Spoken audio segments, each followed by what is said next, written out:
You know that specific sound a $3,000 ergonomic chair makes when it's struggling to support the weight of a man's unearned confidence?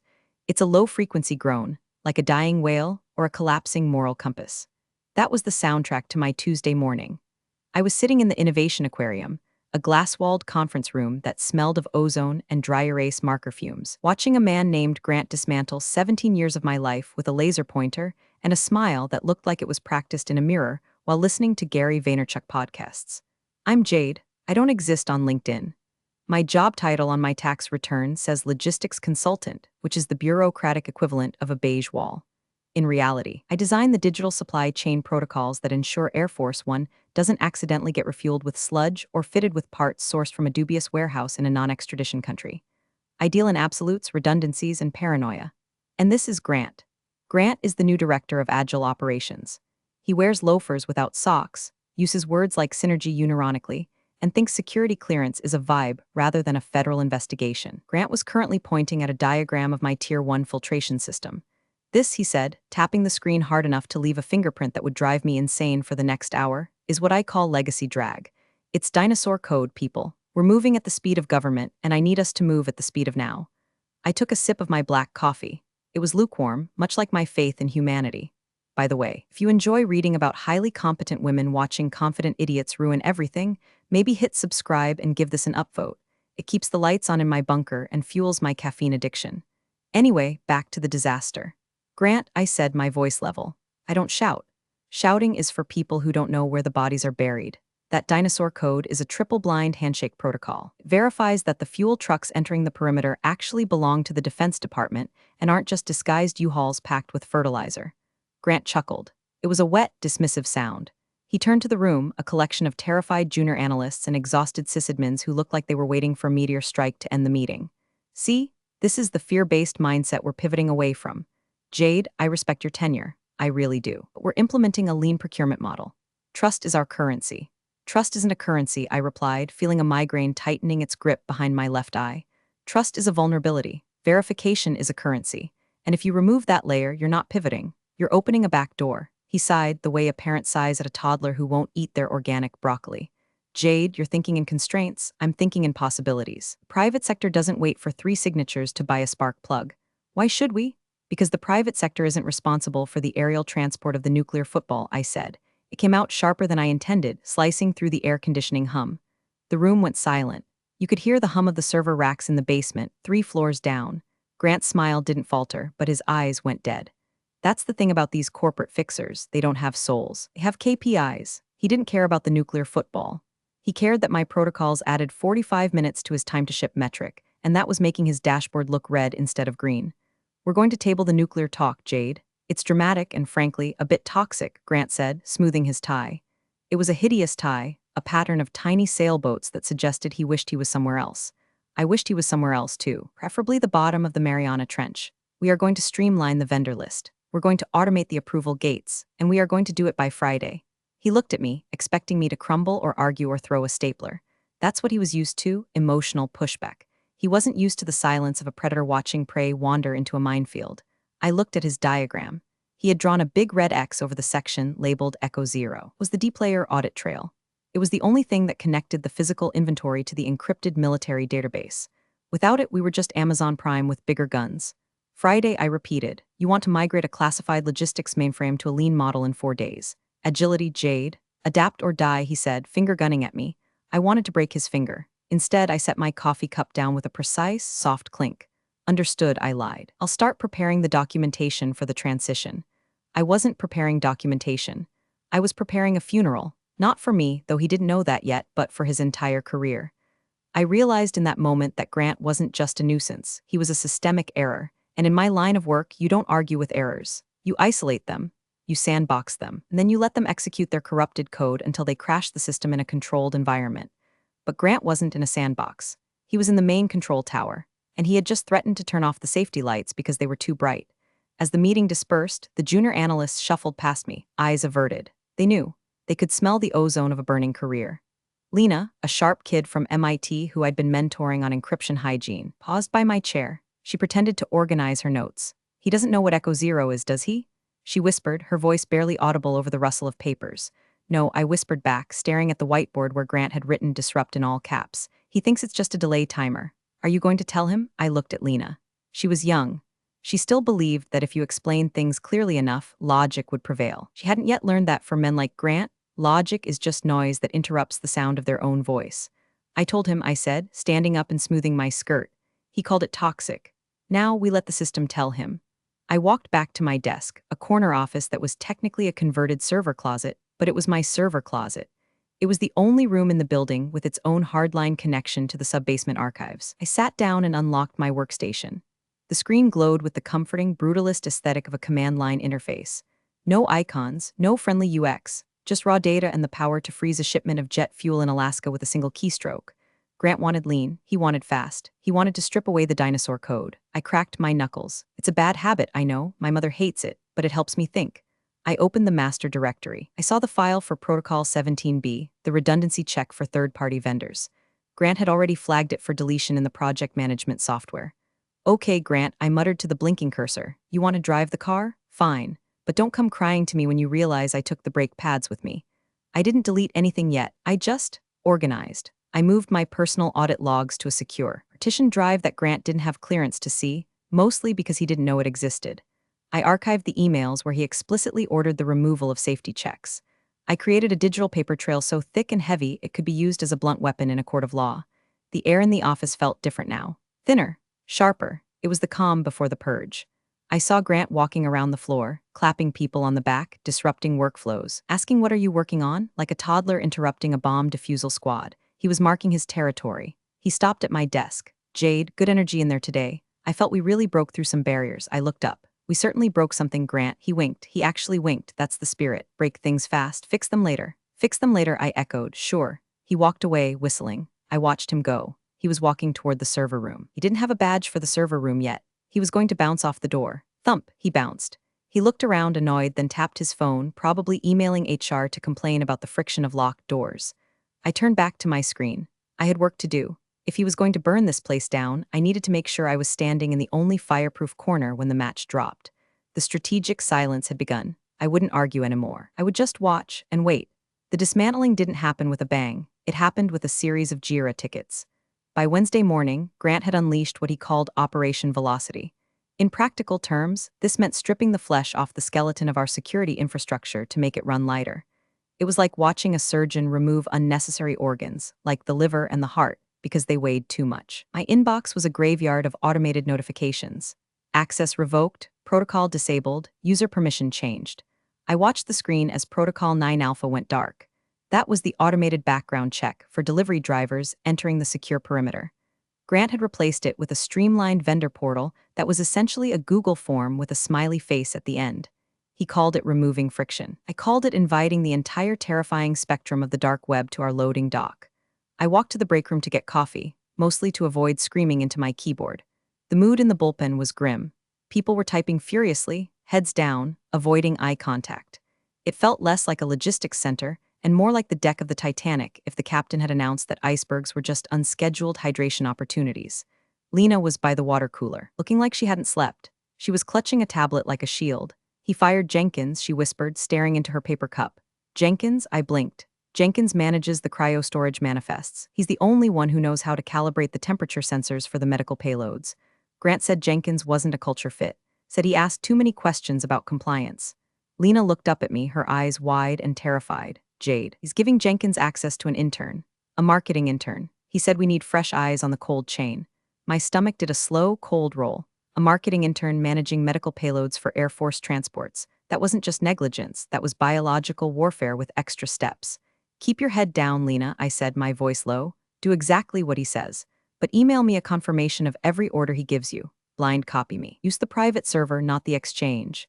He's revoked your admin rights on the procurement tier, Lena said, her voice trembling. I saw the ticket come through 10 minutes ago. He said you were blocking progress. I nodded. I expected that. It's fine. I don't need admin rights to see the crash coming. Just do as I say, document everything. I went back to my desk. I tried to log into the procurement tier, the system that orders parts for the planes. Access denied. Little red padlock icon shook at me. It was almost cute. Grant had locked the architect out of the house. But here's the thing about building a house. You know where the spare keys are hidden. You know about the loose floorboard in the hallway and the crawl space behind the pantry. I didn't try to hack back in. That would trigger an alert, and Grant was probably watching for that, desperate for a reason to march me out with security. Instead, I opened a terminal window that looked like nothing more than a system diagnostic tool. It was a legacy port, a ghost node, that I had hard-coded into the mainframe back in 2008 during a system migration. It wasn't an active control panel, it was a listening post. It couldn't change data, but it could see every single bit of data flowing through the veins of the facility. I ran a script, mirror log / silent / target, external drive E. While Grant was busy deleting safety latches, I was silently cloning the entire audit history of his actions. Every click, every override, every time he ignored a critical warning pop-up by clicking the little X in the corner. I was building a panoramic photograph of his stupidity in 4K resolution. Around 11 a.m., Grant strolled past my office. He stopped, leaning against the doorframe with that casual, lean-back arrogance that makes you want to throw a chair through a window. "Jade, how's the documentation coming?" He was holding a stress ball, squeezing it rhythmically. "Squeak, squeak, it's coming," I said, not looking away from my scrolling lines of code. "Noticed you streamlined the driver vetting process. Bold move. Boldness is the strategy," he beamed. "We've already cut onboarding time by 60%. Vendors love it. We're getting high fives in the Slack channel." "I'm sure the vendors love it," I said flatly. "Especially the ones who have failed federal background checks in 3 states. They must be thrilled." Grant's smile tightened. "You're stuck in the past, Jade. You see criminals, I see partners. We operate on trust now." "Does the Secret Service operate on trust?" I asked, finally turning to look at him. He waved a hand dismissively. "This isn't the Secret Service. It's logistics. It's boxes moving from A to B. Don't overcomplicate it to justify your salary." That was the line. Don't overcomplicate it to justify your salary. I felt a cold calm wash over me. It was the feeling of a bridge burning, the structure finally giving way and falling into the river. I realized then that I wasn't just going to let him fail. I was going to help him reach the inevitable conclusion of his own philosophy.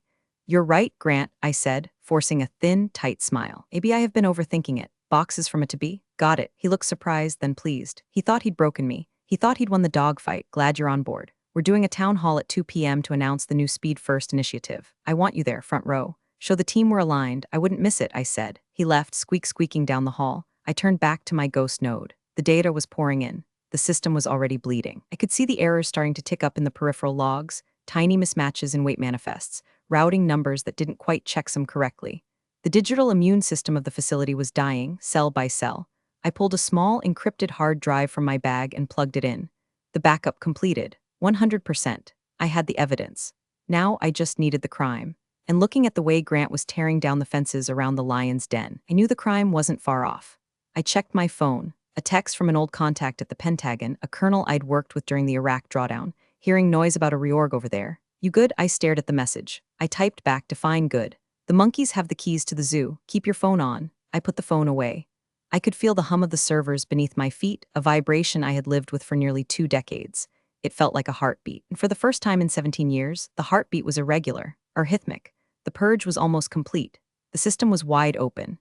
Grant had removed the constraints. He had no idea that those constraints were the only thing keeping gravity in check. The disaster arrived on a Thursday, wrapped in a deceptively simple shipping manifest.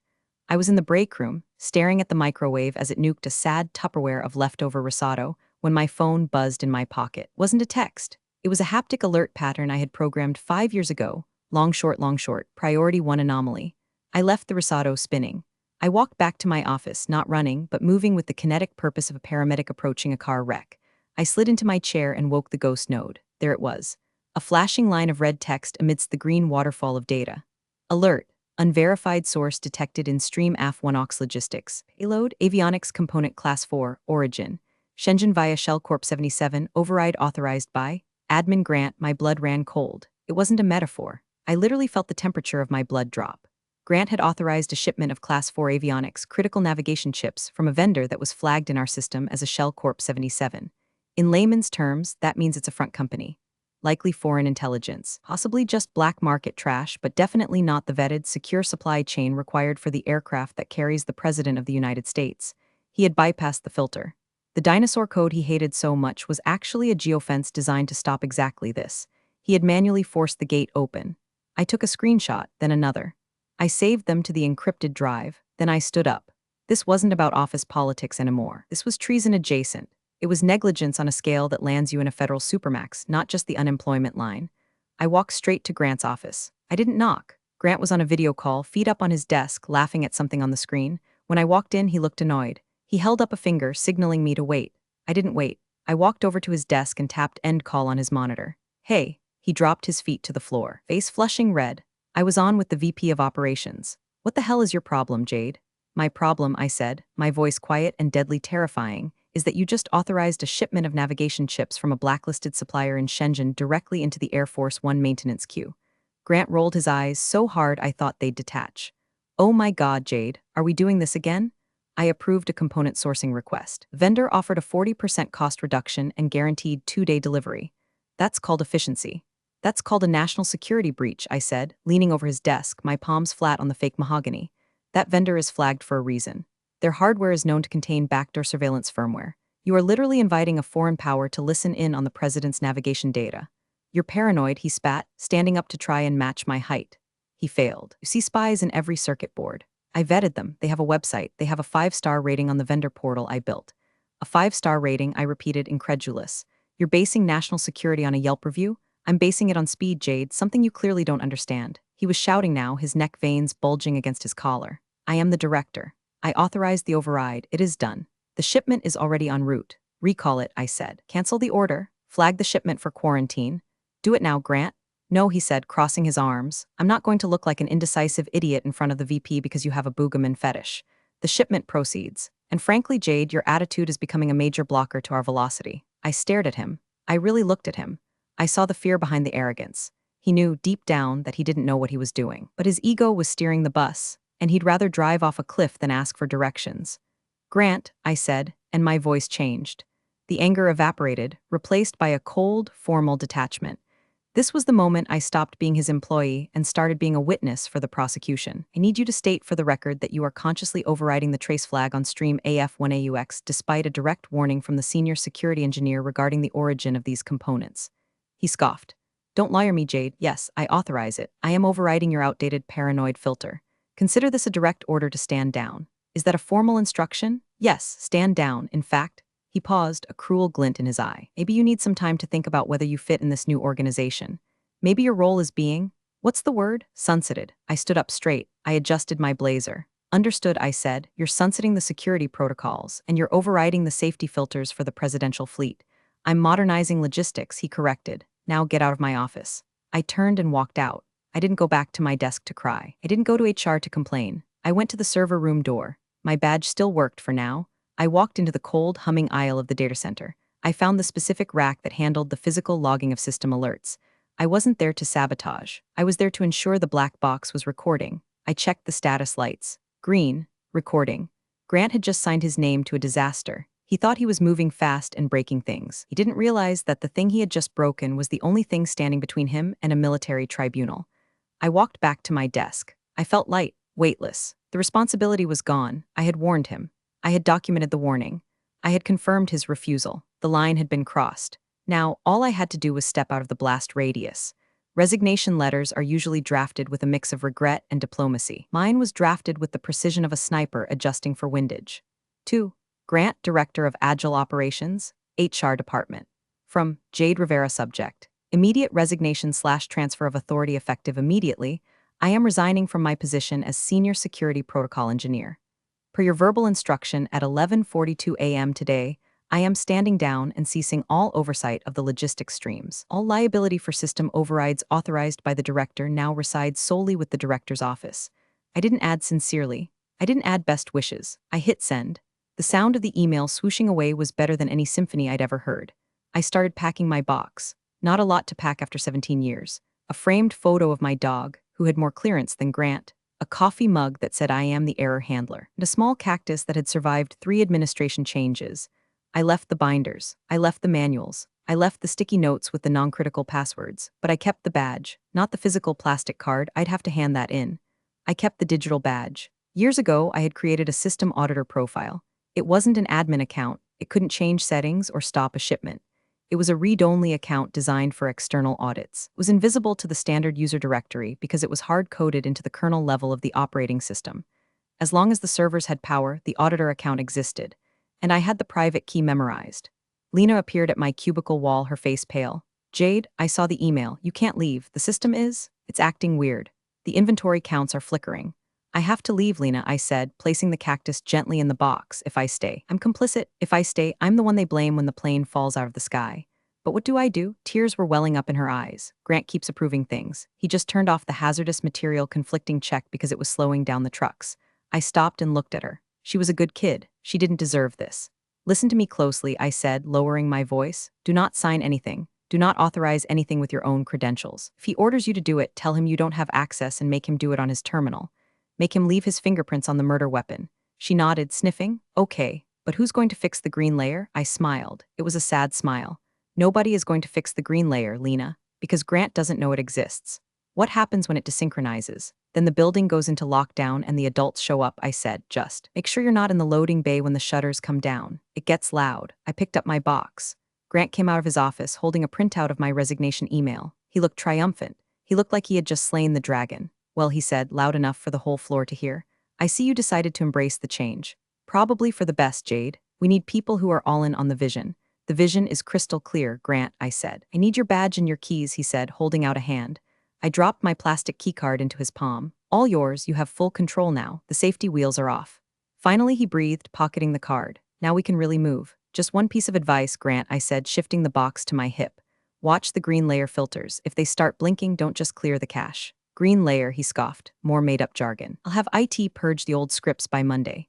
We're moving to the cloud. Right? The cloud, I said. Good luck with that. I walked to the elevator. I could feel the eyes of the entire office on my back. Some were terrified, some were confused, but mostly they were silent. They knew the dampener was leaving the reactor core.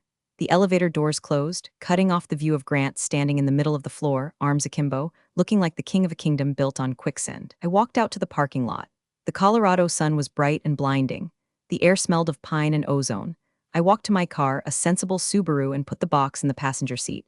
I sat there for a moment, gripping the steering wheel. I expected to feel panic. I expected to feel the urge to run back in and save them. But I didn't. I felt the grim satisfaction of a structural engineer who sees cracks in the foundation, warns the owner, gets fired, and then watches from a safe distance as gravity does its work. I started the car. System, I said to the empty car. Initiate drive home. I wasn't driving away from a job. I was driving away from a crime scene before the bodies had even hit the floor. As I pulled out of the lot, I glanced at the building one last time. It looked peaceful, solid, but I knew better. Inside those walls, a clock was ticking. A clock I had wound, and a clock Grant had just stripped the gears off of. I gave it 48 hours, maybe less. The first 24 hours of retirement were strange. I cleaned my gutters, I walked the dog. I drank expensive scotch on my porch, but my phone was never far away. It started with a text from Lena at 10:45 a.m. on Friday. Hey, the inventory system is auto-tagging jet fuel as potable water. Grant says it's a UI glitch and to just put a sticky note on the tanks. Is that normal? I stared at the screen. Jet fuel tagged as drinking water. In a combat zone or a disaster relief mission, that mistake kills people. It poisons a village or stalls a generator in a medevac tent. I didn't reply. I couldn't. If I replied, I was consulting, and Grant could claim I gave bad advice. I poured another coffee and watched a hawk circle over the tree line. 2 hours later, another text. The secure doors in Sector 4 keep opening and closing on their own. It's freaking everyone out. Grant had maintenance cut the power to the motors. Now they're just propped open with wooden wedges. Wooden wedges holding open the blast doors to the secure server farm. I laughed. A dry, harsh bark of a laugh. It was perfect. The agile approach literally meant using a doorstop to bypass millions of dollars in physical security. By Friday afternoon, the silence from the facility was louder than the texts. Grant had likely issued a gag order. Don't talk to the crazy ex-employee. I went into my home office and logged into the audit node. I wasn't touching the system, just looking through the keyhole. The dashboard was a sea of yellow warnings. Warning, logic mismatch. Tier 3. Warning, invalid certificate. Vendor, unknown. Warning, dependency failure. Protocol Jade legacy not found. System was looking for me. The code I had written over a decade was designed to check in with a master authorization key, my specific user profile, every 48 hours for high-level changes. It was a dead man's switch for integrity. If my profile was deleted or inactive, the system assumed the facility had been compromised or that the chain of command was broken. Grant had deleted my active user profile. The system was now asking, where is the adult? Getting no answer. I saw a query running in the internal video archives. Someone was searching for Jade Rivera training and green layer explanation. It was Lena. She was digging. She found an old video from 2014. I could see the playback log. In the video, I was younger, less tired, explaining the green layer logic to a room of generals. The green layer, Video Jade said, is the silent arbiter. It sits between the civilian supply chain and the military execution. It doesn't care about cost. It doesn't care about speed. It only cares about provenance. If a part cannot be traced back to the mine where the metal was dug, the green layer rejects it. If you try to force it, the green layer assumes a hostile takeover and initiates a defensive lockdown. I watched the log as the video ended. Then, a new log entry appeared. Action: disable green layer script user. Admin Grant, he was trying to kill the ghost. Lena must have showed him the video, or he found it, and his reaction wasn't, "Oh, I should be careful." It was, "Delete the thing that says no." He entered the command to delete the script. But here's the thing about the green layer. You can't delete it from the user interface. It's kernel level. When you try to delete it, it interprets that action as a specific type of threat: insider sabotage. Warnings on my screen changed from yellow to orange. Threat detected, unauthorized system deletion attempt. Status monitoring. Escalation timer started. Grant had just poked the bear. He didn't know the bear was awake. He thought he was just clearing out old files to make his dashboard look cleaner. My phone buzzed again. Lena. He tried to delete the green layer files. The screens flashed orange for a second. He's laughing about it, says he purged the ghosts. Jade. I'm scared. The air conditioning just stopped in the server room. The AC stopping wasn't a glitch. It was the first stage of the lockdown protocol. The system was sealing the environment to prevent thermal spread in case the sabotage involved fire. I finally typed a reply. Go home, Lena. Tell them you're sick. Leave the building. Now. I watched the ... of her typing. Then it stopped. 10 minutes later, I saw her badge swipe at the exit turnstile. Lena M. exit 16? 15. Good, she was safe. Now it was just Grant, his team of agile yes men, and a logic bomb that had been ticking for 17 years, waiting for someone stupid enough to cut the red wire. I sat back in my chair. The sun was setting, casting long shadows across my desk. The orange warning light on my remote screen pulsed rhythmically. It matched my heartbeat. The internal fracture was complete. The structure was compromised. Now came the collapse. Saturday morning was quiet, too quiet. The kind of silence that precedes a tornado. I woke up early, made coffee, and immediately checked the audit node. The orange warnings had settled into a steady, low-level burn, like embers in a wall. The system was holding its breath, waiting for the next violation to confirm its suspicions. Grant, in his infinite wisdom, decided that Saturday was the perfect day to clear the backlog of blocked shipments. He wanted to start Monday with a clean slate. He wanted to show the VP that his speed-first initiative had eliminated the queue. At 09:00 a.m., the logs showed activity. Grant was logging in from home, of course, bypassing the secure VPN, of course, and batch-approving held items. Click, approve, click, approve, click, approve. He was rubber-stamping logistics orders like he was liking posts on Instagram. Then, at 09:14 a.m., he hit the tripwire.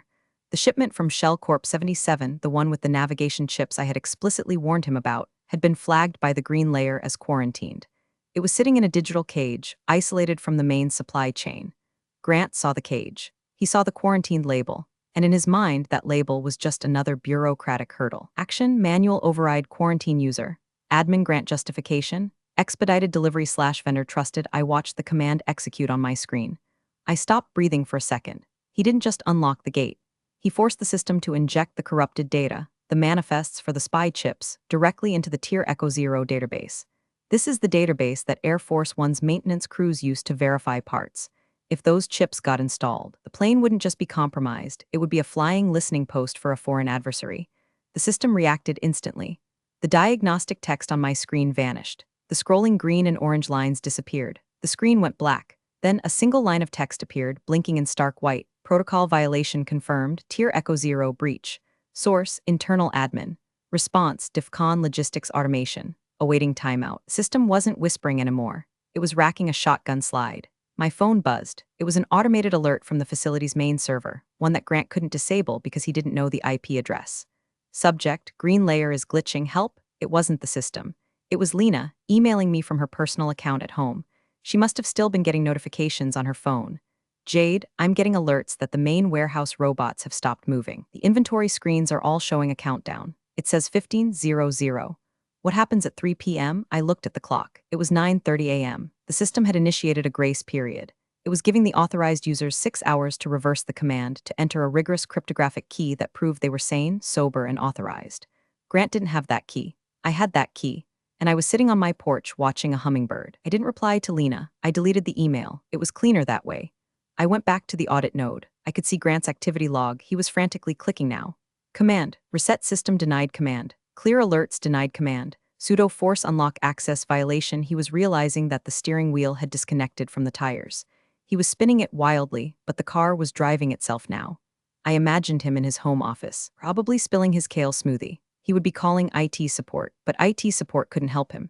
The green layer wasn't an IT issue, it was a military doctrine encoded in C++. The countdown ticked on. 10 o'clock a.m., 12 o'clock p.m., 2 o'clock p.m. At 2:45 p.m., I poured a glass of water. I sat down in front of my screens. I pulled up the external camera feeds for the facility parking lot. I hacked into them years ago for security monitoring. I saw cars in the lot, the weekend crew, some poor logistics coordinators trying to figure out why their screens were frozen.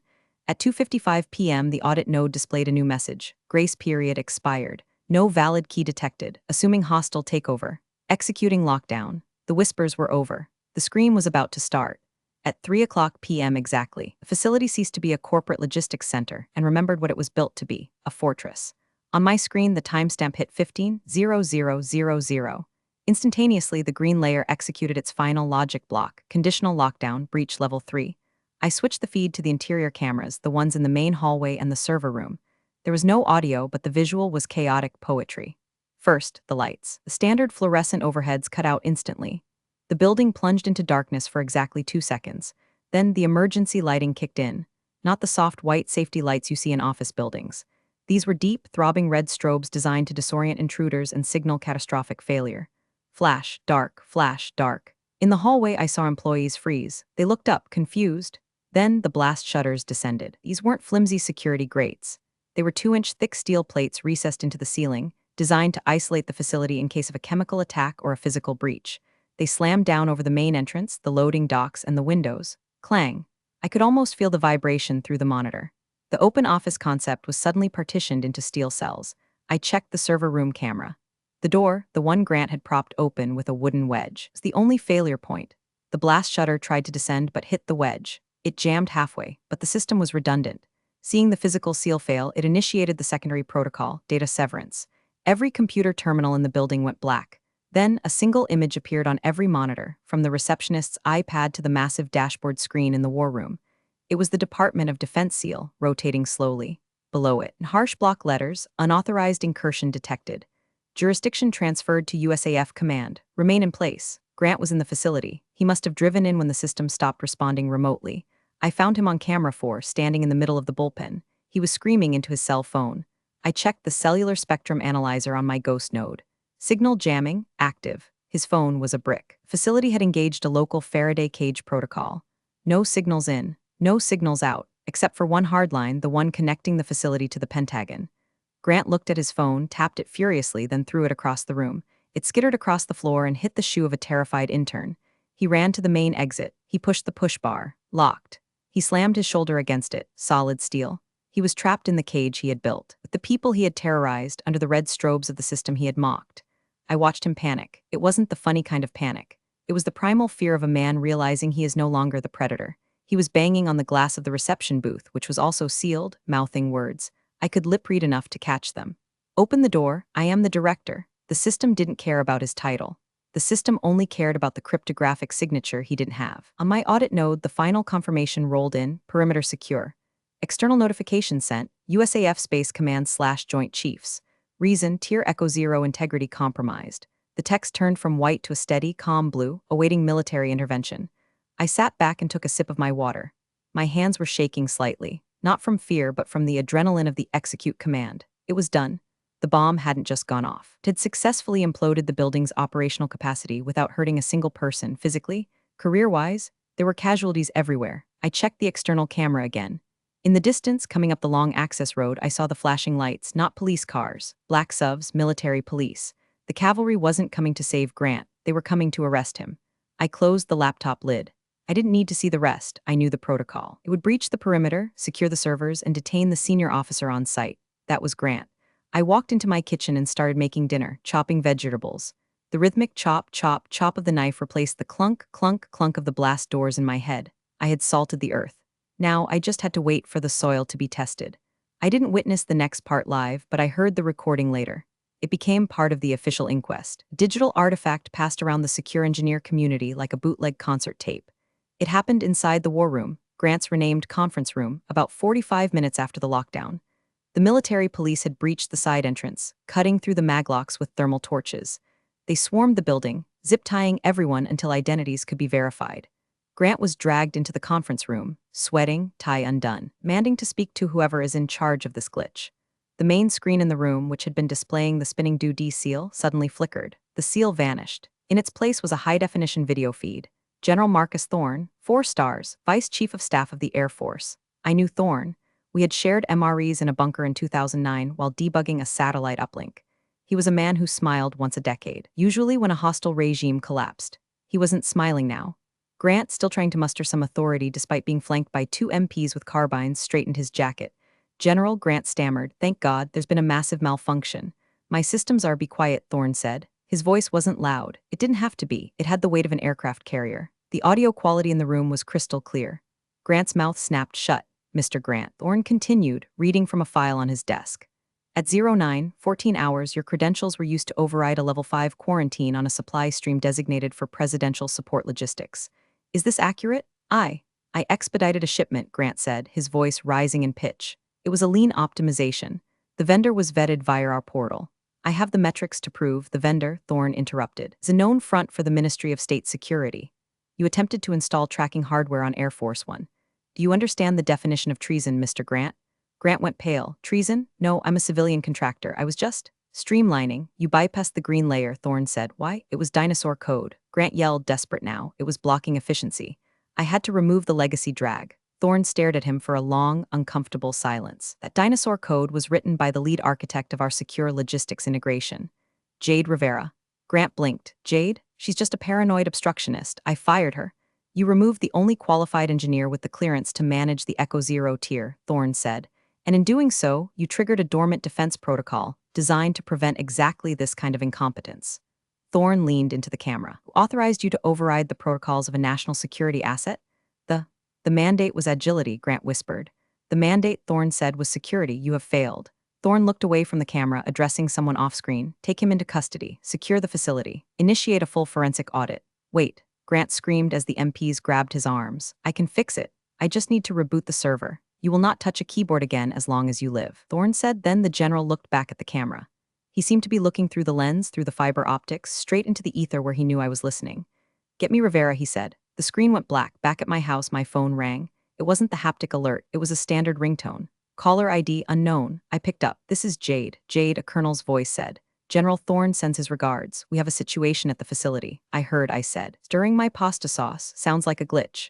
It's not a glitch and you know it. The system is locked down hard. We can't get into the mainframe. The encryption keys rotated when the lockdown hit. Sounds like the green layer doing its job, I said. Jade, the colonel sighed. Grant is in cuffs. The contract with his firm is terminated effective immediately.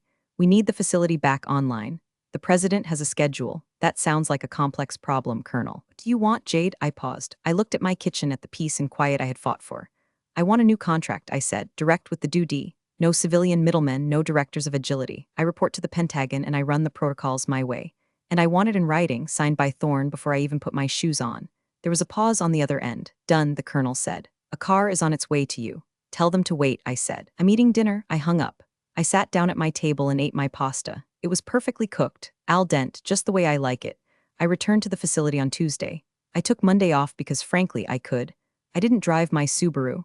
I arrived in the back of a government sedan, escorted by 2 very polite officers who opened the door for me. The parking lot was different. The Agile Operations banner that Grant had hung over the entrance was gone, replaced by the standard U.S. Air Force logistics flag. The vibe wasn't startup energy anymore, it was solemn duty. I walked into the lobby. The receptionist, a terrified young woman named Sarah, looked up.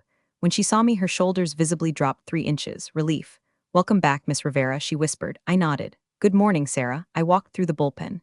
The open plan office was quiet. No music, no Nerf guns. Just the sound of typing and serious conversations. The collaboration pods were being dismantled by maintenance crews. Grant's office, the glass fishbowl, was empty. His ergonomic chair was gone. His whiteboard, which had said disrupt, was wiped clean. It was just a glass box now. I didn't go in there. I didn't want his office. I walked to my server closet. My cactus was still in the box on my desk where I had left it, but someone, Lena, probably had watered it. Lena was waiting for me. She looked like she had aged 5 years and 3 days. Jade, she said, standing up, is it? Is it over? The disruption is over, I said, putting my bag down. How's the team shaken, she said. HR is doing interviews. The FBI seized Grant's laptop. They found a lot of overrides. I imagine they did. The colonel walked in. He was a tall man with a haircut you could set a watch to. Miss Rivera, he said. The general is waiting for the all-clear signal. I need access to the console, I said.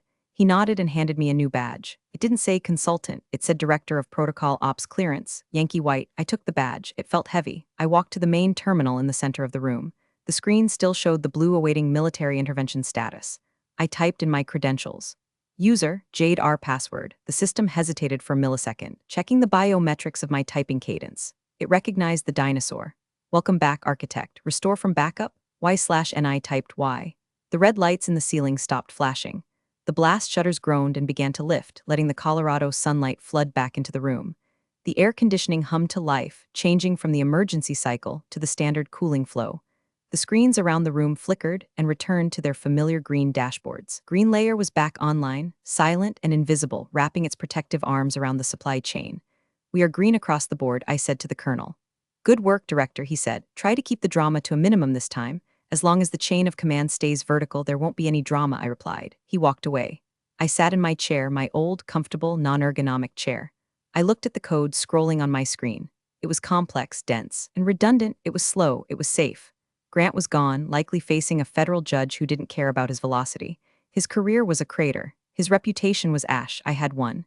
But as I looked around the room, at the scared faces of the analysts, at the empty glass office, I didn't feel happy. I felt necessary. I was the wall. And walls don't have feelings, they just hold the roof up. I pulled up a new terminal window. Update protocol, no civilian override. Set permission, Jade only. I hit enter. System, I whispered, lock the gate. Click, we were safe again. And this time I had the only key. Real power doesn't announce itself. It simply exists, waiting for incompetence to expose itself. Jade knew her robust protocols would speak volumes when Grant's arrogance triggered the inevitable shutdown. True authority isn't about titles, but the quiet, undeniable strength of expertise that demands respect. Appreciate you all for sticking through this one. See you in the next story.